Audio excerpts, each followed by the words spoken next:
there is one lesson life has taught me: never build reputation on people whose character you haven't tested. After my experience with the welder, I thought I had seen it all.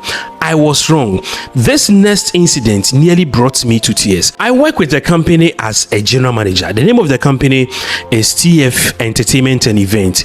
We rent stage, trusses, sound system, musical instruments, lighting, canopies, chairs, live band. One Saturday, I posted one of our adverts on TikTok. A few minutes later, a young man sent me a message. He said, "Brahima, our church is organizing a surprise birthday celebration for our senior pastor tomorrow. We need a live band, stage trusses, sound system, and decoration tomorrow." I knew it was a short notice, but I wanted to help. At that time, I didn't have a permanent band. Whenever I had an event, I outsourced from 3 different groups I trusted. I called the leader of the group I work with most. He answered immediately. I explained the event to him, and he said, "Boss, give me 5 minutes." 5 minutes later, he called back. "My boys are available for this gig." He gave me the price. I prepared my quotation and sent it to the church.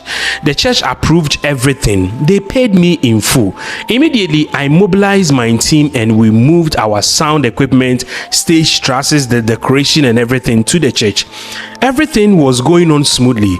The band leader then called me. "Boss, the boys want their money before they come." And I was confused. "Charlie, let's play the gig. Afterwards, I'll pay you." But he was insisting, so I transferred the full payment to him.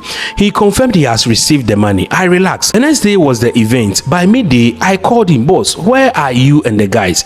He said, "I am almost there. The others are on their way to the venue." So I believed him. Around 2 p.m., my phone rang again. It was this same band leader, but this time his voice was different.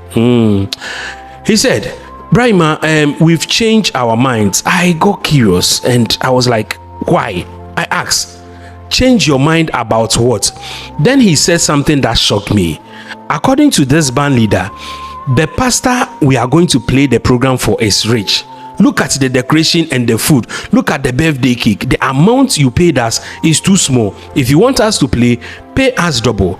For a moment, I couldn't believe what I was hearing. I said, "My brother, I didn't charge the pastor because he is rich. I charged based on our normal rate." But this band leader refused, started arguing with me on phone. So I explained that the pastor wasn't even paying. Some young men in the church had organized this birthday surprise party. But this guy didn't care. He said, "If you don't pay us double, we are leaving." So all I could do was to tell him to wait for me. So I begged him, and I even told him after the event I'm personally going to appreciate him if I can, but he refused. He was still insisting I pay them double. I drove to the venue to meet him. I spoke to him face to face. Nothing changed. He looked at the expensive cars in the church compound and concluded that everyone there had money. Meanwhile, he didn't know the sacrifices those young men had made just to celebrate their pastor.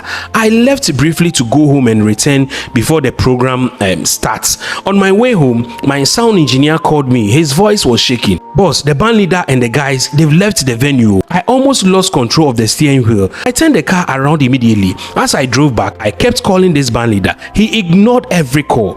When I got to the church, people were arriving. The program was about to begin. One of the organizers smiled and asked, "Brahima, where is the band?" I froze for a second. I couldn't speak. Then I lied. I said, "They are having something to eat. They will be here very soon." Inside me, I was dying, and I knew I was lying.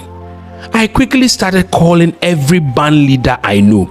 Some answered and said, "Boss, if you had called yesterday, we could have helped." Others said their musicians were already booked. I felt helpless.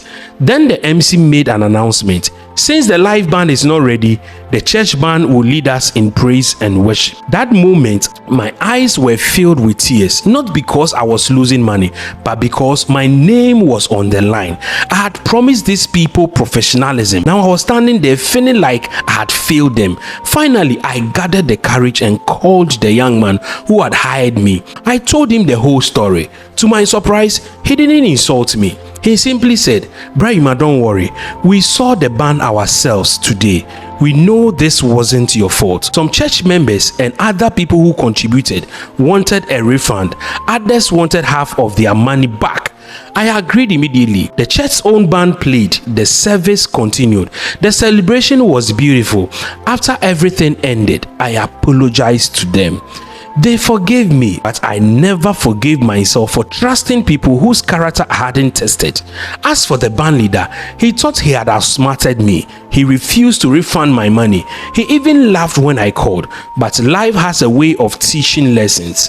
Without insulting him, without fighting him, I used the right legal and professional channels to recover every peso he owed me. Within hours, the money was sent back to me. Life has taught me something. Greed can destroy opportunities that hard work took years to build. That man didn't lose one event. He lost every future event I could have recommended him. So today, whenever someone asks me for a reliable live band, his name never comes to mind. Remember these lessons. A good name will open doors that money cannot. Never increase your price simply because you think your client is rich. Charge based on the value of your work. One honest decision can destroy years of trust. The easiest way to lose future opportunities is to become greedy with today's opportunity. And let me leave you with this. Character is what you do after you have been paid. Integrity is keeping your words even when you think you deserve more. Thank you so much for watching the video. You can go on YouTube, Brahima Studios. Make sure you subscribe to the channel and you like the video. You share for other people to have the opportunity. In part 3 of this series, I will share how a caterer I personally recommended almost disgraced me after a wedding by demanding payment for 60 extra guests who were never invited. That incident made me stop recommending businesses altogether.